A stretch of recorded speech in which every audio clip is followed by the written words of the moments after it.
quiet neighbor. When Alex moved into his new apartment, he immediately noticed that his neighbor across the hall was acting strangely. The door to his apartment was always closed, and Alex never saw anyone entering or leaving. But at night, he heard strange noises, creaking, footsteps, and sometimes soft laughter.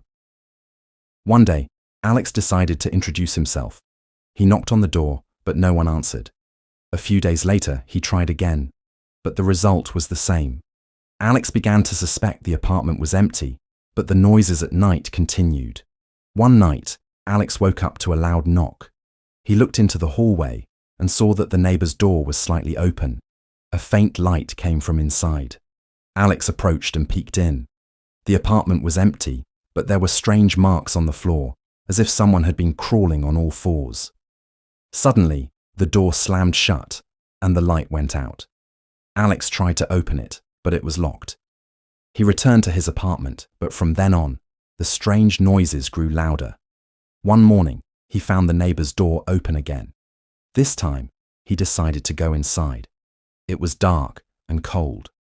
Alex turned on his flashlight and saw that the walls were covered in strange symbols. In the corner of the room was a pile of old things: clothes, books, toys. Among them, he noticed a photograph. It was of a man who looked like his neighbor, but the caption read, "Missing since 1995. Suddenly, Alex heard a rustling. He turned and saw something crawling out of the shadows. It looked like a person, but its movements were unnatural, like a spider. The creature raised its head, and Alex saw its face. It was his neighbor, but his eyes were empty, and his mouth was stretched into a grotesque smile. Alex rushed to the door, but it slammed shut. The creature approached, whispering, "You're my guest now."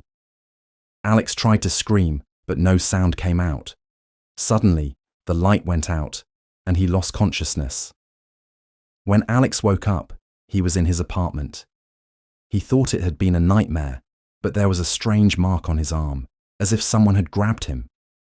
Since then, he hasn't seen his neighbor, but at night he hears footsteps through the wall. And sometimes, if you listen closely, you can hear a whisper. "You're my guest now."